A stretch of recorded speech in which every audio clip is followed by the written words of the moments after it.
distinguished professors, fellow colleagues, ambassadors, ladies and gentlemen, good morning. When I was much younger, I'm still very young, we had a saying that small is beautiful. I think that when it comes to speeches, short is beautiful. I'll try to match my Lithuanian colleague. And by the way, your Romanian is very good. Thank you so much. For a beginner, is very good.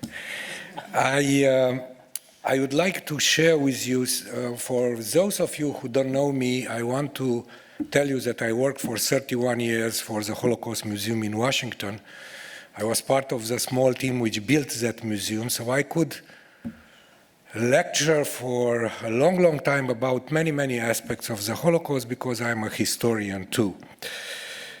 Well, in the museum I was more like an apparatchik. After the building of the permanent exhibition, I was building the archives. It's a different job.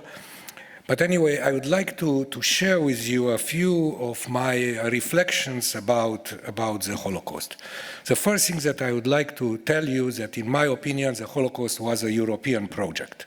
There is no country in Europe which was not involved in a negative way in this process. And I'll give you a relatively small example. You probably know the history of the Struma vessel, which left Romania in December 1941, reached Istanbul in 1942 at the beginning of the year. Most of these Jews who were on the ship 764 or 68 were Romanian Jews, a vast majority. They were running away from the horrors of what the Romanian authorities and the German authorities were doing in Bessarabia and Bukovina, pogrom of Iași, and so on and so on. And they couldn't continue to travel because the Brits wouldn't give them visas for Palestine. Only 5 people disembarked. One very pregnant lady who was very sick, and 4 or 5 people who had visas for Palestine. They sat there until 20th of February. The Turkish Navy towed them back in the Black Sea and the Russian submarine torpedoed them. Only one person, a good friend of mine, David Stoliar, survived. So if we look at this story, only 760 Jews only.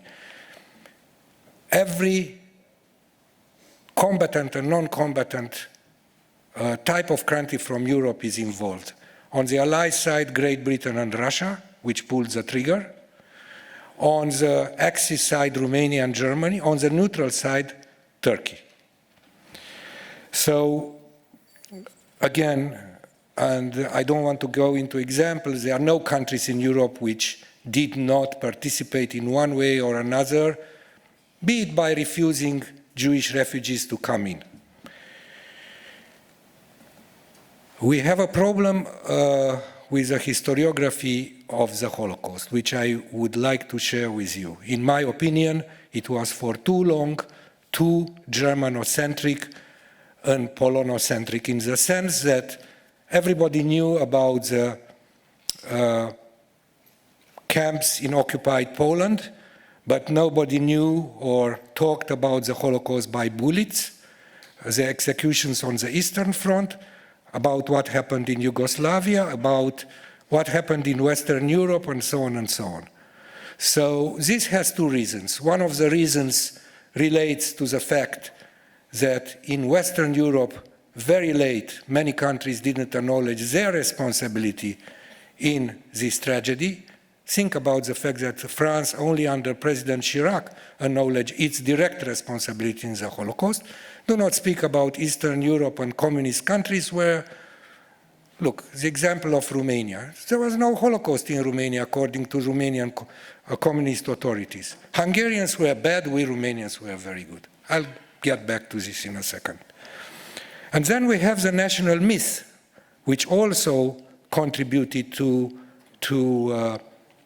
the propagation of a very distorted view of the Holocaust.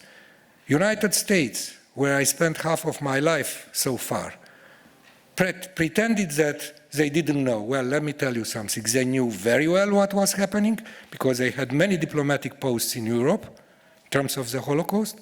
And also, mark my words, there were a lot of anti-Semites in the State Department. It was an anti-Semitic culture in the State Department. Let's be very, very clear about this. There is something else about the Holocaust which we should keep in mind.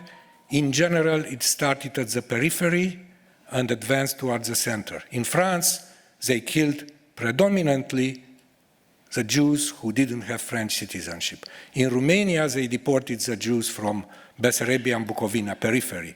Same happened in Bulgaria, and so on. I can continue on, but I just want to emphasize points which I consider important. I would not finish this short, as I promised, presentation without saying a few words about Romania. I already told you what happened before the fall of communism in Romania. With the exception of the Black Book published in the late 40s, Romanian Black Book, which was much better than the Russian one because it was based on documents, not on testimonies, there was nothing. Silence, negation.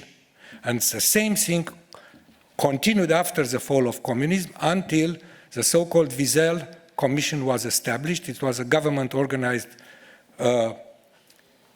commission. Elie Wiesel was the chairman. I was the American vice chair. There was an Israeli vice chair, Tuvia Friedling, who was then the chairman of the National Archives of Israel, and the Romanian vice chair.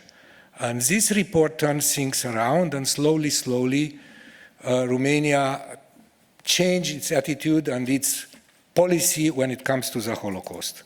And let me finish by telling you a few positive and negative things about what's happening in Romania when it comes to the memory of the Holocaust. I'd already talked about the Wiesel report. There is a Wiesel Institute which is very active in combating anti-Semitism and Holocaust denial, which is directly under the office of the Prime Minister. They are building a major museum of the history of Romanian Jewry and the Holocaust, because Romania was the third Jewish community in Europe after Poland and Soviet Union, and now there are almost no Jews there. So Romanians should know that the country is poorer without the Jews who, half of them were killed, half of them emigrated to Israel or other countries. So this museum will show the contribution of Jewish community to the development of Romania, to the progress in Romania and the Holocaust in Romania. And finally, we have in Romania very solid and good legislation combating anti-Semitism and Holocaust denial. I will not lie to you and tell you that there is no anti-Semitism in Romania. Anti-Semitism is a cultural tradition which still exists in Romania like in other countries. And on the negative side also, this legislation which I just mentioned to you is not enforced. So it's good, but not so good. So I thank you so much. With this semi-optimistic statement, I thank you once more for your attention.